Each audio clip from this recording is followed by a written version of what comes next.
sin theta is equal to sin alpha. Theta एक general variable है जिसकी value हमें फाइंड करनी है। अल्फा एक कांस्टेंट है जिसकी वैल्यू हमें पता है। अल्फा एक कांस्टेंट है जिसकी वैल्यू पता है। अल्फा की वैल्यू 0 भी हो सकती है, अल्फा की वैल्यू π/2 भी हो सकती है, ये π/6 भी हो सकती है, π/3 भी हो सकती है, π/4 भी हो सकती है, कुछ भी हो सकती है। Alpha is a constant that is known to us. जो वैल्यू हमें पता है उसको यूज करके अब हमें सॉल्यूशन देना, ठीक है। तो इस प्रकार से हमें इक्वेशन अगर अवेलेबल है इसका सॉल्यूशन कैसे निकालें। अब इसको सॉल्यूशन निकालने के लिए क्या करेंगे, इसको सॉल्व करेंगे और यूज क्या करेंगे, वो आइडेंटिटीज जो हमें ऑलरेडी पहले से पता है उनको यूज करके हम इसे सॉल्व करेंगे। तो we rewrite this as sin theta minus sin alpha sin theta minus sin alpha is equal to 0। इस प्रकार से हम इस इक्वेशन को रीराइट करते हैं। अब हमें स्टैंडर्ड फॉर्म पता है इस आइडेंटिटी की, sin c minus sin d क्या होगा, sin c minus sin d क्या होगा, इसको यूज करके हम इसे सॉल्व करेंगे। फिर आ जाएगा cos theta plus alpha by 2 sin theta minus alpha by 2 is equal to, ये जो दो टर्म्स थी इसको हमने फैक्टर्स की फॉर्म में चेंज कर दिया। इनको हमने फैक्टर्स की फॉर्म में चेंज कर दिया। फैक्टर की फॉर्म में चेंज कर दिया इसका मतलब क्या हो गया, either cos theta plus alpha by 2 तो 0 हो सकता है और ये 0 होगा या ये 0 और sin theta minus alpha by 2 ये वो बेसिक इक्वेशंस है जो हमने अभी पीछे डिस्कस की, ठीक है।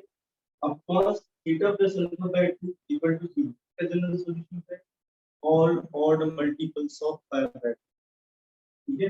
Means theta plus alpha by 2 is equal to 2 plus 1 multiplied by pi by 2। Now we have to solve this for theta। तो थीटा के लिए सॉल्व करेंगे क्या हो जाएगा, तो pi by 2 जो है इसका theta is equal to 1 plus 1 times pi minus 1, 2 plus 1 pi minus 1, ठीक है। इसको देखिए साइन वाले फैक्टर को, इसका general solution theta minus n times, ठीक है, n टाइम्स। तो इसको सॉल्व करके क्या आएगा, theta is equal to 2n plus, तो sin theta is equal to sin alpha. इसके जो सॉल्यूशंस हो सकते हैं कोई थीटा या तो ये वाला लेंगे या थीटा ये वाला लेंगे। अब इन्हें समझने की जरूरत है, एंगल है कौन,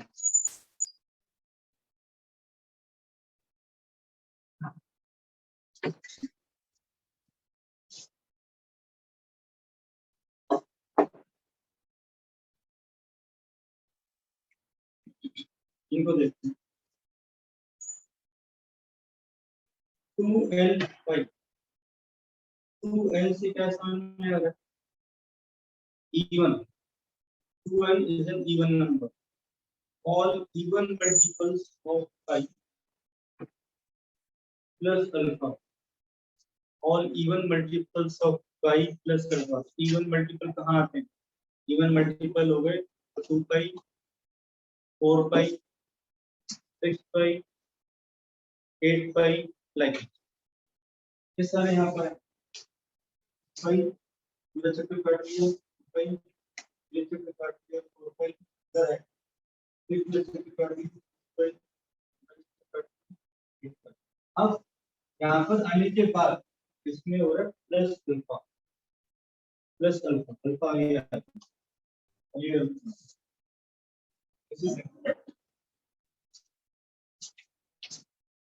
ये एंगल कहाँ पे लाई कर रहे हैं, this angle lies in first quadrant, this angle lies first quadrant, ठीक है।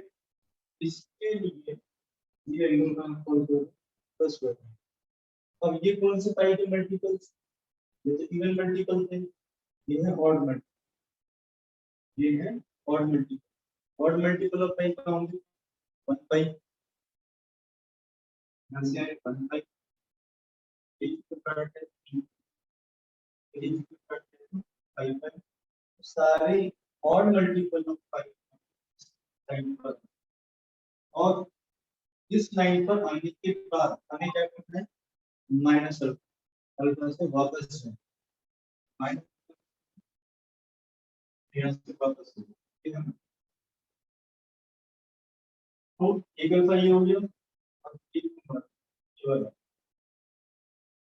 तो theta will take the value of alpha और theta will take the value of pi minus, ठीक है। और हमें बहुत अच्छे से पता है साइन थीटा फर्स्ट क्वाड्रेंट में और सेकंड क्वाड्रेंट में पॉजिटिव है, तो ये हिंट आपको ध्यान रहना चाहिए। Sine theta is equal to sine alpha के सारी वैल्यूज कहां मिलेंगी फर्स्ट और थर्ड क्वाड्रेंट में।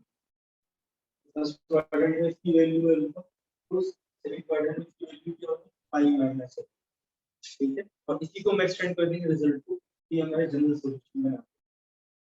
अब पॉइंट यहाँ पर है कि इन दोनों चीजों को कंबाइन कैसे, अब मेरी बात ध्यान दीजिए।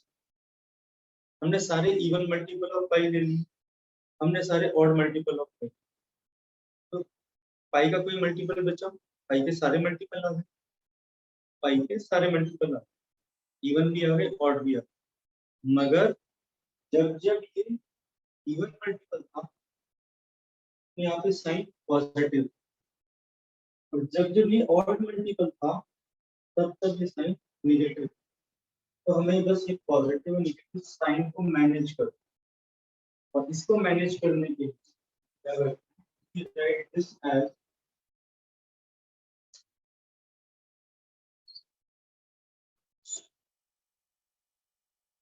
theta is equal to n pi plus minus 1 raised to the power n times 2.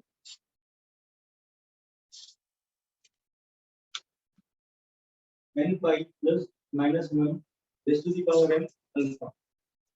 जब n की वैल्यू है 1, n की वैल्यू है 1, 1 क्या है और, ठीक है। तो ये क्या आएगा pi minus 1 raised to the power 1, तो minus 1 हो गया pi minus alpha, ये इधर n की वैल्यू है 2, 2 क्या है 2 है even, तो 2 pi plus minus 1 raised to the power 2, तो माइनस 1 का स्क्वायर वैल्यू पॉजिटिव प्लस 1 हो जाता है, इसकी वैल्यू 2 पाई प्लस अल्फा, हमारा ये वाला एंगल करो। n की वैल्यू 3, ठीक है, मतलब क्या हो गया 3 पाई, ये इधर आ गया और minus 1 raise to the power 3 makes this value minus, ये जगह 3 पाई माइनस। तो हमने इन दोनों सॉल्यूशंस को कंबाइन कर दिया और एक इक्वेशन फॉर्म में यहां पे दे दी है कि general solution of this equation is theta is equal to n pi plus minus 1 raised to the power n